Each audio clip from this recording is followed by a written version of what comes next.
Hello and welcome to another Raggy's Beers, Wines and Spirits review. Today I'm going to be reviewing Dag. Yeah, I don't know what it means either. So, it's a citrus pale ale and all I can work out is from Norway. So, without further ado, let's crack. Wow, yeah. That was a bit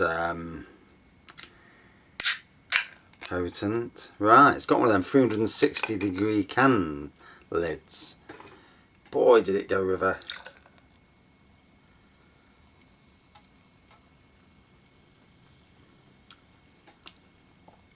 So, slightly hazy amber pour, creamy head, plenty of carbonation and lacing, although you cannot see it because it's the haziness. On the nose. Oh yeah, bags of citrus on the nose.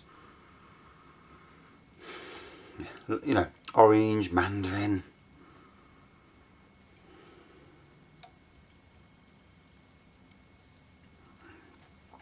It's going to be one of them where, you know, it's going to take a while. So yeah, so that's the, just about see it. That's the 360 can. And they're actually quite good, really, you know. You could use it as an ashtray, really, couldn't you? You know. I'm going to use it as a bin for all my bottle tops. Well, as soon as it actually finishes off, as soon as the head goes down.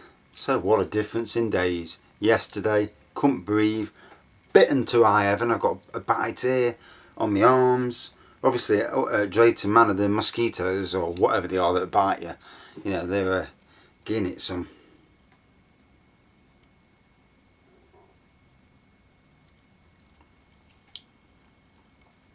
Right, me drink my dregs from the can.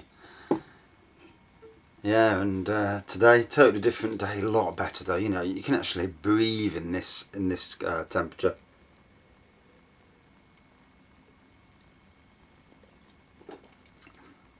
Only downside is it's been chucking it down, so it's not great, you know, but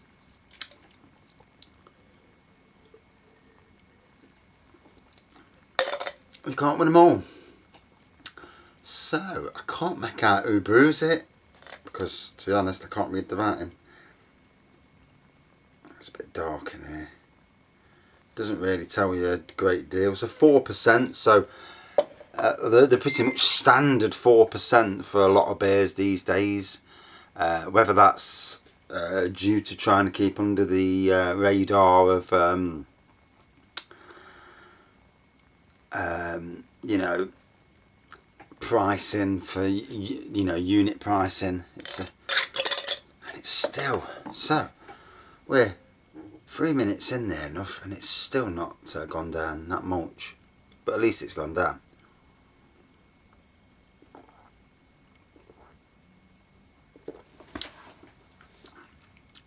So,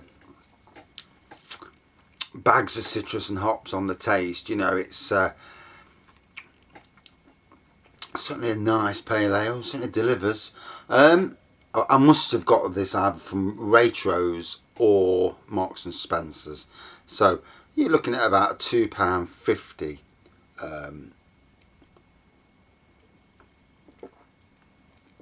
A can. So not the cheapest in the world. There was an offer today. I've been messaged it from my daughter on Martin Lewis's website, Money Saving Expert. There's 14 craft beers for 17 quid, and that's delivered. They might be out of date, best before date, gone past, but it's not a bad price. I mean, at the moment I've got enough beers, but that's not a bad price for people looking for rarer beers. I'm tempted, but I've spent a lot in the last few days, and I want to try keep the lid on the old money. Especially as I've seen a holiday for next year that I want to go on. We haven't been on holiday for 2 years now. We've been on short breaks away, but we haven't been on holiday for 2 years. So looking next year, I love Portaventura in Spain, a fantastic theme park with Ferrari Land next door.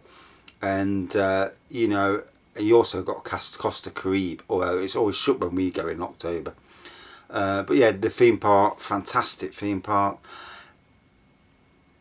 and looking at the, so we normally go to a place in La Pineda called Estival Park Hotels, and they're great, you know, all inclusive, so drink what you like. There's a snack bar there that's open all the time, you know, because some of these snack bar places, they aren't open that much. But then we're looking at bus fares on top, you know, because you do a lot of travelling back and from the park. Bus fares on top, and then also we're pretty much, once it gets to 7 o'clock, we're knackered because we'll have to go back to the hotel, or start worrying about paying for taxis, which are expensive. Well, where we've seen today, we've looked and we can get a free child place, so it works out to £800 each for a week. But what we also get is theme park tickets, so that probably saves another £300. So all in all, you get breakfast, you get an evening meal. You don't get your midday meal, but we never had a midday meal even at the other place. And you know, but we're not all inclusive, so obviously drinks are going to be a thing. You know, how much you spend on drinks, and I mean, I can drink quite a bit, but if I'm paying for it through the nose, then I won't. And I'd probably end up going to shops out there and getting bottles of wine, less than wine, you know, or just drinking less, you know. Can drink less at times, you know. I know it's a hard do, like, but I can keep a lid on it when I want to.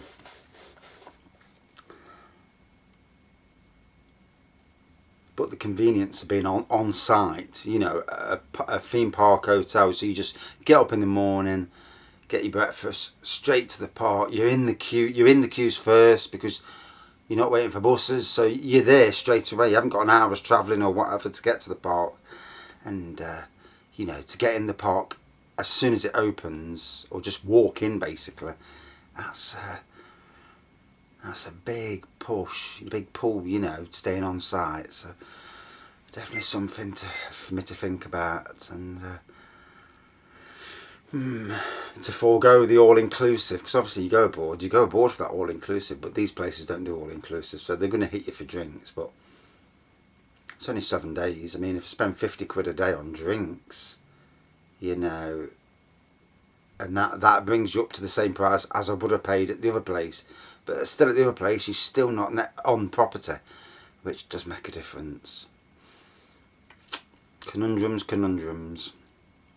So, yeah, nice on the nose, orange on the nose, you know, citrusy, mandarin, clementine, all that sort of thing on the nose, and the same on the taste.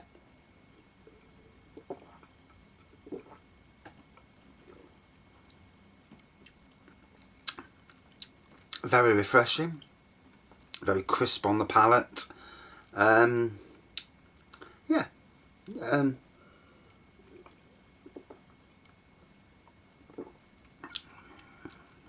I wouldn't say it was a top 10 beer. Very nice. You know, for me, a good pub craft beer, you know, if you get this on keg in a pub, it'd be well worth a try. I mean, a lot of pubs these days, especially, which is the one near me on Mapley Top, Bread and Bitter on Mapley Top near me in Nottingham, they have all the beers behind the bar, and I think it's a Castle Rock pub, Castle Rock Brewery.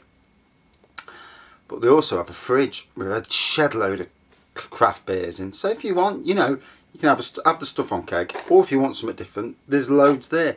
And for me, if I was running a pub, I would have shed loads of different beers. I'd have the normal draft stuff, shed loads of different beers, put, you know, make a good markup on each bottle, you know, because obviously you can have, you've got to sell, you know, you've got to be getting a bit of profit off each bottle, and doing it that way, you know. If you get a bit of entertainment in these places, these pubs, they're doing ever so well. You know, a lot of these pubs now are like tea places in the day, and then they turn into proper pubs at night. And you know, and then some have the occasional bit of food in the background, and that to me is definitely the way forward. I mean, some of these pubs, for me, you're better off having like a barbecue thing where, you know, each night where you're cracking open the barbecue and you know, hot dog sausages, because people will go out and eat that. You know, a nice steak off a barbecue. You know, you don't get that in pubs. Anybody in the background listening and opening their own pubs and grabbing any of these ideas, please count me in for a few pints. Right.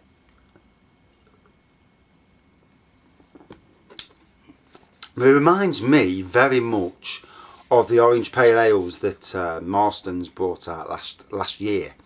Very similar, although theirs were stronger. So, hazy amber pour, off-white head, good carbonation and lacing, citrus throughout. You know, there's nothing to say other than that. Very pleasing on the palate, and overall a nice beer. Out of 5 then. Bish bash bosh. I'm going to give it about a 4.2 out of 5. It was great, good beer, you know, different to what I've had before, and yeah, well worth trying.